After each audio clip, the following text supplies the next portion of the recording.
Everybody, welcome back to Wicked Good Sports, and welcome back to the Villa, as we cover Aston Villa with our host Aaron. Aaron, how you doing?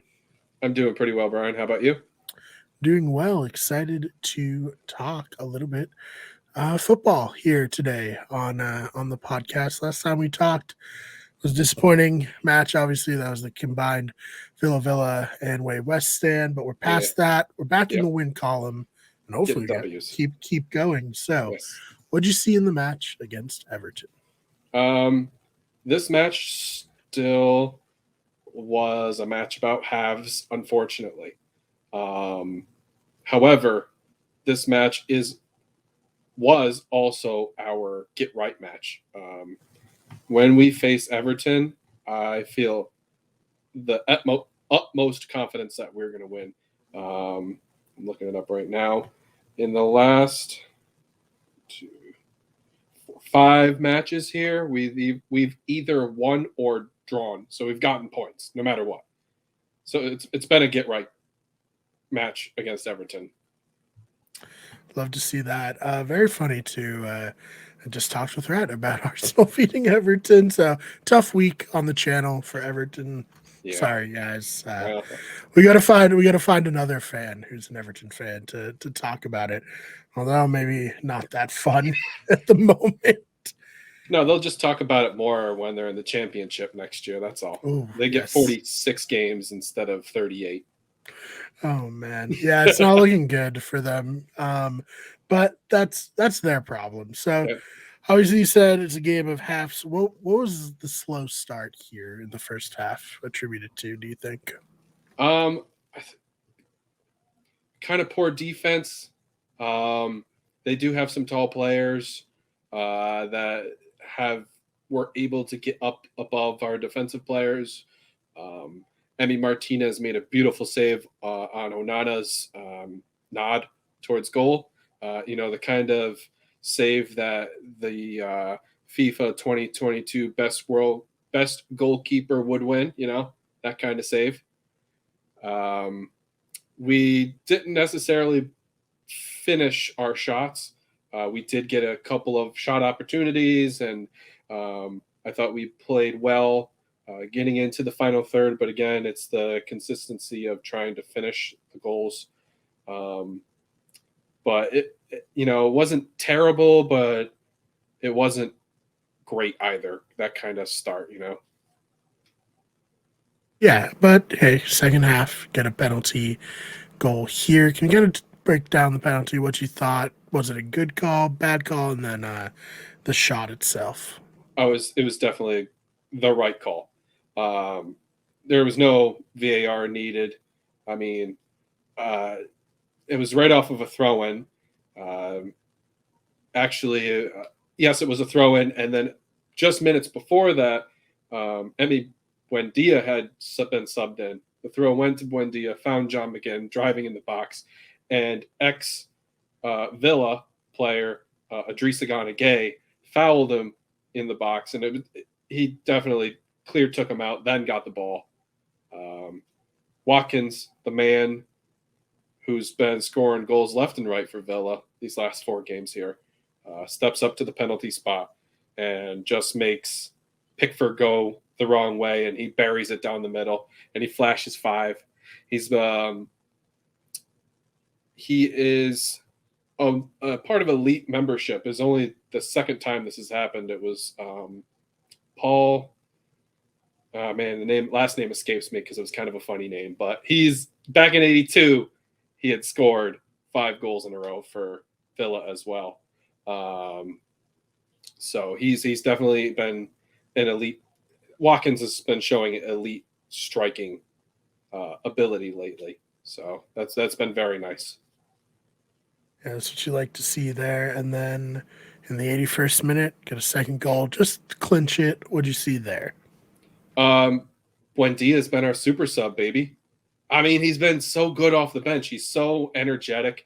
Um, this is I had put this later in the notes, but I'll bring it up now. It's going to be tough because he plays so well off the bench. That do you keep bringing him off the bench, or do you start him because he's been playing so well when he does come off the bench?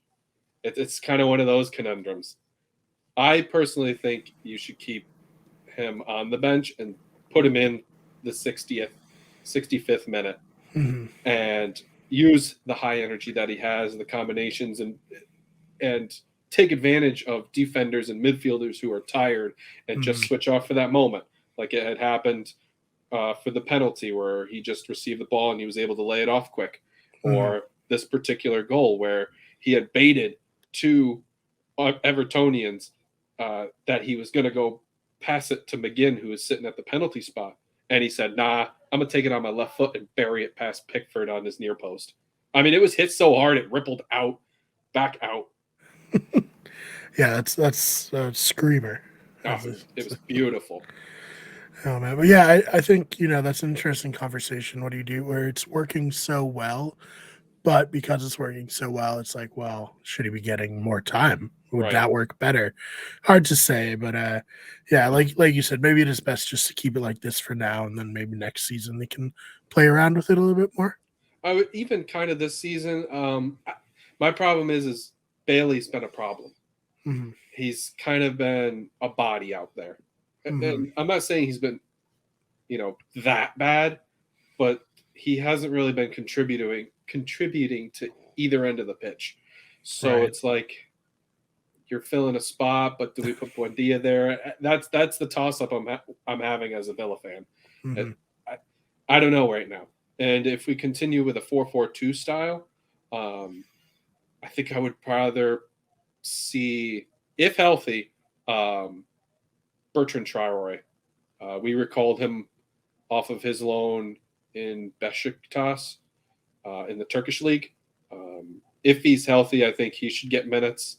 Or the kid that we signed from the Chicago Fire, John Duran. He's shown a ton of promise in the times that he has played. So one of those two options, but Bailey's been a tough sell for me lately, and I like him. I really do like him. I think he's got a ton of promise, and I think Unai also sees that because he's trying to figure out. And a lot of times, whenever his Bailey's name comes up, it's like we're just trying to figure out where his best fit is, whether it's a striker, whether it's a winger, or something of the combination. So we'll see what Emmy Unai comes up with. Yeah, no, definitely. So, talked a little bit about health there. Are there any big injury concerns heading into this match with Crystal Palace? Nothing to do with the starting 11 that had happened. Phil Coutinho got injured. He picked up an injury last week before the Arsenal match, or after the Arsenal match, excuse me, during training. It's a hamstring injury, unfortunately, and he's expected to be out for about a month. So he won't be Yeah, back till April. those are tough hamstring Yeah, injuries. Like they just linger forever. I had two playing softball. I had two in one season. Each hamstring popped in each leg. I'm like, you got to be kidding me. What is going on? What kind of Oh man. did I piss Jobu off or something? What did I do? Mhm. But yeah, no, and like especially with like explosive athletes like this, it's just like they're gonna hurt themselves again because they're so strong and they're Right, right. it sucks. So we'll see. And we have Diego Carlos, who's been recovering from an Achilles tear that happened a couple games into the season. Um, I had said I hoped that he was going to be on the match sheet, but unfortunately I read some news after I wrote this down that it's probably going to be the beginning of April after he gets a couple weeks of trainings, and then some activity with the youth group, get his fitness built up, and then we could possibly see him. So the fact that he tore his Achilles, and it's a possibility that we're able to have him in the match sheet in the season during the season that he tore his Achilles is amazing. Yeah, that's insane. That's really insane. Uh, I want to quick go over my 3 stars that yeah, I please do. had stolen from hockey here.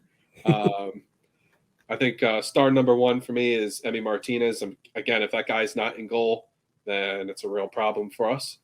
I mean, we saw it with Robin Olsen when he had come and served some time for Emmy.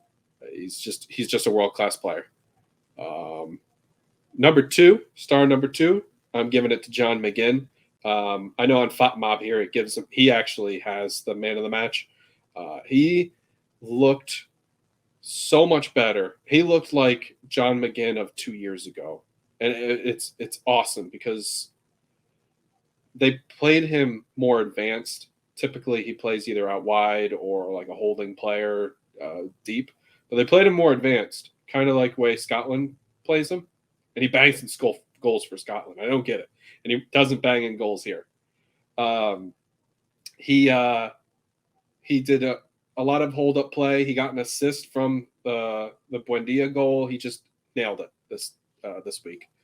And then number three is Ollie Watkins. He's the man. He's killing it, and he got the first goal with the penalty. Look cold, calm, cool, collected, all of it. He actually started that chain where John was able to get the assist. Took it direct ball, chested it down, backing down to player, and John was able to pick it up and go from there. There's my 3 stars right there. All right, I love that. So we got a match coming up here tomorrow at the time of recording. And I'll probably get this up tonight. So tomorrow when you're watching that. And I want to get it up before the match, That's so fair. people can have this part of the podcast a little bit more relevance. But how are you feeling about this matchup with Crystal Palace? Crystal Palace are kind of tough. They kind of play us well, and they've been playing okay, the same way we've been playing. If I had to say that somebody else matches Villa, it's Crystal Palace. Like we're both. That's why we're 11th and 12th on the table right now. I like some of the players that they have. I wish we could transfer some players in, but I'm trying to find some. I'm gonna click this here. So, who will win on Fat Mob here has 56% chance for Villa, 24 for a draw, and 20 for Crystal Palace. And typically, here we go. Here's the head-to-head. Crystal Palace have been better head-to-head with 6 wins, 2 draws, and we have 5 wins against them. They did beat us back in August of last year, 3-1. So hopefully we'll be able to correct that. It's gonna be a tough match because they have Jordan Iwu, who I think is a very energetic player. I think we should be okay. If we don't come away with a point, it's a problem because we're also at home. When you have to take points at home. And the last I looked it up. I think it was of our 5 games since the start after the World Cup, we've only won 2 and no, that's wrong. We've only taken 4 points out of a possible 15, and that's not good enough. That's not great. We've been good we've been good away, but we have to be better at home because you got your fans backing you, and you need to make that a fortress. Right. Yeah, that makes sense. I'm thinking at least if Zaha plays, it might be a little harder, but I'm thinking we could pull a 2-1 win. I'm feeling a 2-1 win. All right. You heard it here first, ladies and gentlemen. 2-1 win. Hopefully that will be the case. That's probably be what I'll clip for the short. Try to get us a little action there. But other than that, Aaron, anything you wanted to bring up that we didn't get a chance to talk about yet? Nothing on Villa's part, but I would like to bring up Swinging at Shins, Yes. where myself and Rhett, who also does the Way West stands, we have our own collective under your guys' umbrella. Thank you, parent. Well, this is like turning the child. So this is like it is the parent, but this is like the child of another parent. So we on that swinging at shins, we discuss the Premier League as a whole, like Chelsea's bombing. Yep. Um, Yeah. Manchester, I know I had caught that earlier too. I listened to his before, so I also like want to take a nice little. Who Mm-hmm. doesn't like a nice little jab at Chelsea? Well, you deserve Um, it right now. That's for sure. yeah, with the way they spent. Yep.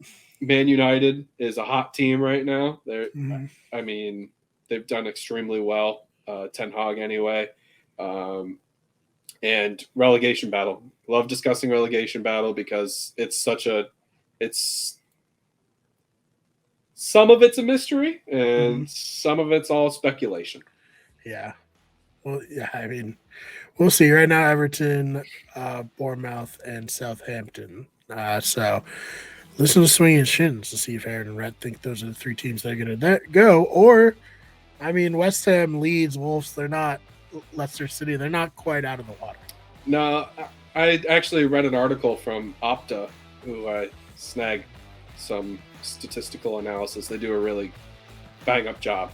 I think it was Southampton has like a 60, or no, it was crazier than that. It's like 80% chance of getting relegated.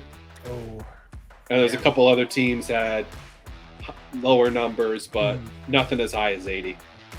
Yeah, no, that's pretty high. So we'll see what happens there. But please check out Swinging Shins. It's always the top link in any of the Working Good Sports videos. So go check out that channel and leave ratings, subscribe, all that to help boost it in the algorithm. Other than that, Aaron, thank you so much for your time. Thank you. Have a good one, Brian, and everyone else. Yes, we'll see you all in the next one.